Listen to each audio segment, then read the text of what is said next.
আজ 16 তারিখ এবং ঠিক 4 দিন পর 21শে জুলাইয়ের মঞ্চ এবং সেই 21শে জুলাইয়ের মহা সমাবেশে ইতিমধ্যেই হাই ভোল্টেজ জনসভার প্রস্তুতি চলছে জোর কদমে। খুঁটি পুজোর পরেই শুরু হয়ে গিয়েছে মঞ্চ বাঁধার কাজ। মূল সমাবেশ মঞ্চ হিসেবে থাকছে 3টি মঞ্চ, যেখানে যে মঞ্চে বুঝতে পারবেন 600 জন।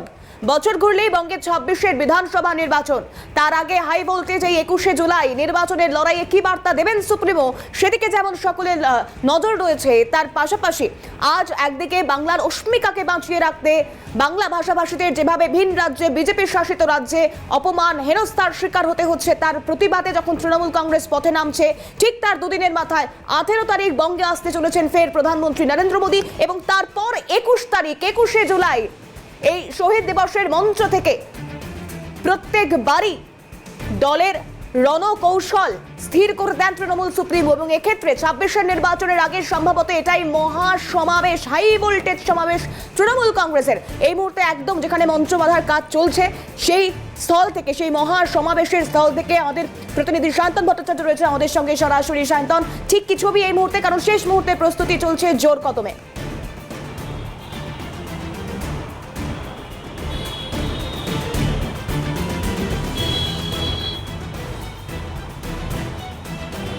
কিছু দেখো, 26এর নির্বাচনের আগেই তৃণমূলের শেষ মেগা ইভেন্ট বলা যায় 21শে জুলাই শহীদ দিবস হলেও শহীদদের প্রতি যে শ্রদ্ধা জ্ঞাপন, তার পাশাপাশি 26এর যে নির্বাচন, সেই নির্বাচনের সুর কিন্তু তৃণমূল সুপ্রিমো মমতা বন্দ্যোপাধ্যায় বেঁধে দেবেন, এমনটাই রাজনৈতিক মহল মনে করছেন। হাতে 5 দিন এখনও বাকি রয়েছে, তার আগেই দেখা যাচ্ছে যে 21শে জুলাইয়ের যে মেগা ইভেন্ট, তার যে মঞ্চ, সেই মঞ্চ তৈরি করার যে কাজ, সেই কাজ কিন্তু শুরু হয়ে গিয়েছে। আমরা জানি যে খুঁটি পুজো হয়েছে, সেই খুঁটি পুজোর পরই সেই মঞ্চ তৈরির কাজ শুরু হয়ে গিয়েছে এবং এবারের যে মঞ্চ, সেই মঞ্চে 3টি মঞ্চ থাকবে, অর্থাৎ 3টে ধাপে মঞ্চ থাকবে, ত্রিস্তরীয় মঞ্চ।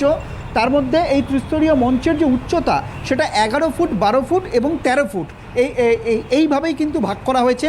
অন্যদিকে দৈর্ঘ্য বা প্রস্থ যদি তুমি বলো যে 82 ফুট এবং 42 ফুট, অর্থাৎ এই দৈর্ঘ্য প্রস্থও কিন্তু গতবার যেমন ছিল ঠিক তেমনটাই হচ্ছে। প্রায় 600 জন এই মঞ্চের ওপর বসতে পারবেন বা থাকতে পারবেন, এমনভাবেই কিন্তু এই মঞ্চ তৈরি করা হচ্ছে। প্রথম যে মঞ্চ তৈরি হবে, সেই মঞ্চে তৃণমূল সুপ্রিমো মমতা বন্দ্যোপাধ্যায়, অভিষেক বন্দ্যোপাধ্যায় সহ যে শীর্ষস্থানীয় নেতৃত্ব তারা থাকবেন। দ্বিতীয় মঞ্চে শহীদ পরিবারের সদস্যরা থাকবেন এবং তৃতীয় মঞ্চে যারা জনপ্রতিনিধি রয়েছে তারা থাকবেন। এবং আমরা দেখতে পাচ্ছি যে একেবারে লোহার যে স্ট্রাকচার, সেই স্ট্রাকচার দিয়ে মঞ্চ তৈরির কাজ কিন্তু শুরু হয়ে গিয়েছে। আর হাতে মাত্র কয়েকটা দিন, হাতে এখনও 5 দিন বাকি থাকলেও যে মঞ্চের বহর রয়েছে সেটা তৈরি করতে সময় লাগবে, সে কারণে কিন্তু যাবতীয় যে সরঞ্জাম রয়েছে সেই সরঞ্জাম কিন্তু এসে পৌঁছে গিয়েছে এবং মঞ্চ বাঁধার কাজ ইতিমধ্যেই শুরু করে দিয়েছেন এখানকার যারা ডেকোরেটরস রয়েছেন। অন্যদিকে তুমি জানো যে এই 21শে জুলাইকে নিয়ে একটা উন্মাদনা রয়েছে মানুষের মধ্যে। যেরকম শহীদ দিবস, শহীদদের প্রতি তৃণমূল কংগ্রেস প্রতিবারই তারা তর্পণ করেন, অর্থাৎ শহীদদের স্মরণ করেন। এর পাশাপাশি এবারের 21শে জুলাই কেন আরও গুরুত্বপূর্ণ হচ্ছে, কারণ আগামী বছর অর্থাৎ 26এর যে বিধানসভা নির্বাচন, ঠিক তার আগেই 21শে জুলাই, এটা সম্ভবত শেষ 21শে জুলাই, কারণ এই 26এর নির্বাচনের আগে অর্থাৎ একটা বড় মেগা ইভেন্ট, অর্থাৎ এই মঞ্চ থেকেই কিন্তু তৃণমূল কংগ্রেস একেবারে ভোটে তাদের কিভাবে লড়তে হবে, কিভাবে কর্মীরা চলবেন, কিভাবে বাড়ি বাড়ি গিয়ে ব্লকে ব্লকে কি প্রচার করবেন, সেই বার্তাটা কিন্তু তৃণমূল সুপ্রিমো মমতা বন্দ্যোপাধ্যায় এবং তার পাশাপাশি অভিষেক বন্দ্যোপাধ্যায় সহ তৃণমূল কংগ্রেসের যারা শীর্ষ নেতৃত্ব, তারা এই মঞ্চ থেকেই দিক নির্দেশ করবেন বলেই রাজনৈতিক মহল মনে করছেন। এবং শুভময়কে বলবো যে এই ঠিক মঞ্চের পাশেই যে চিত্রটা তুলে ধরতে, যে এখানে কিন্তু ইতিমধ্যেই যে 21শে জুলাইয়ের যে কাট আউট, অর্থাৎ ধর্মতলা চলো, সেই মমতা বন্দ্যোপাধ্যায়ের ছবি দেওয়া যে কাট আউট, সেই কাট আউট কিন্তু বসে গিয়েছে এবং যত সময় এগোচ্ছে শহর কলকাতার একাধিক জায়গায় এই কাট আউট বসছে। 15টা জায়েন্ট স্ক্রিন থাকবে, সেই জায়েন্ট স্ক্রিনের মাধ্যমে সরাসরি কর্মীরা দেখতে পাবেন, কারণ যারা এখানে আসেন তারা কিন্তু প্রত্যেকে এই 21শে জুলাইয়ের মঞ্চের কাছে প্রবেশ করতে পারেন না, কারণ পরিসর অনেকটা কম, সে কারণে তাদের অসুবিধা যাতে না হয় 15টা জায়েন্ট স্ক্রিন বসানো হচ্ছে দলের পক্ষ থেকে। পাশাপাশি 1000-এর বেশি যে ভলেন্টিয়ার, সেই ভলেন্টিয়ার তারা দায়িত্বে থাকবেন যাতে কর্মীদের কোনোভাবে অসুবিধার মুখে পড়তে না হয়। এবং সেই মঞ্চ তৈরির যে কাজ, সেই কাজ কিন্তু একেবারে জোর কদমে চলছে। হাতে মাত্র কয়েকটা দিন, তার আগেই কিন্তু আমরা দেখতে পাচ্ছি যে জোর কদমে এই 21-এর যে মেগা ইভেন্ট, সেই মেগা ইভেন্টে এই 21শে জুলাইয়ের মঞ্চ তৈরির কাজ একেবারে খুব দ্রুততার সঙ্গে কিন্তু চলছে।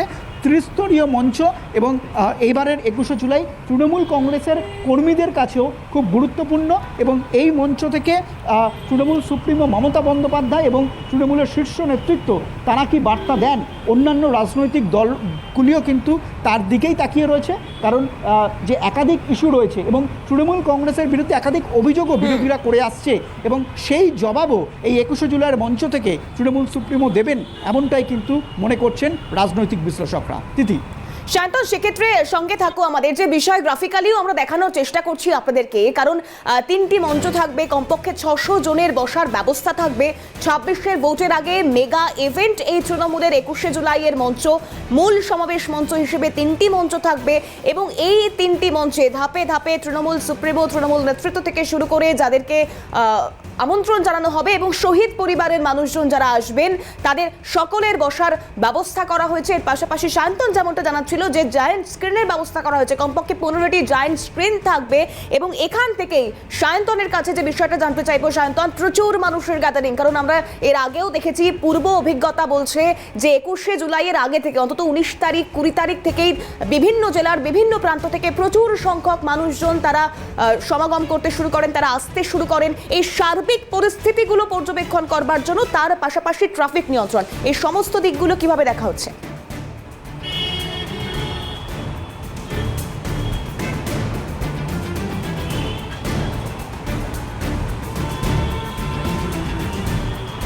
দেখো, একেবারেই যে প্রতি বছর যে অ্যারেঞ্জমেন্ট থাকে দলের পক্ষ থেকে, যেরকম গীতাঞ্জলি স্টেডিয়াম থেকে শুরু করে এদিকে ক্ষুদিরাম অনুশীলন কেন্দ্র সহ যে একাধিক যে জায়গা রয়েছে, সল্ট লেকে রয়েছে, সেই জায়গায় কিন্তু ইতিমধ্যে একদিকে যেরকম 21শে জুলাই মঞ্চ তৈরির কাজ হচ্ছে, অন্যদিকে যে দূর থেকে অর্থাৎ দূরবর্তী জেলা থেকে কর্মীরা আসবেন তাদের যাতে কোনো রকম অসুবিধা না হয়, তারা যাতে 2-3 দিন আগে থেকে চলে আসতে পারেন, তার জন্য কিন্তু সেই জায়গায় ছাউনি দেওয়ার কাজ এবং তারা যাতে থাকতে পারেন তার ব্যবস্থাও কিন্তু দলের পক্ষ থেকে করা হচ্ছে, সেই কাজও কিন্তু একসঙ্গে চলছে।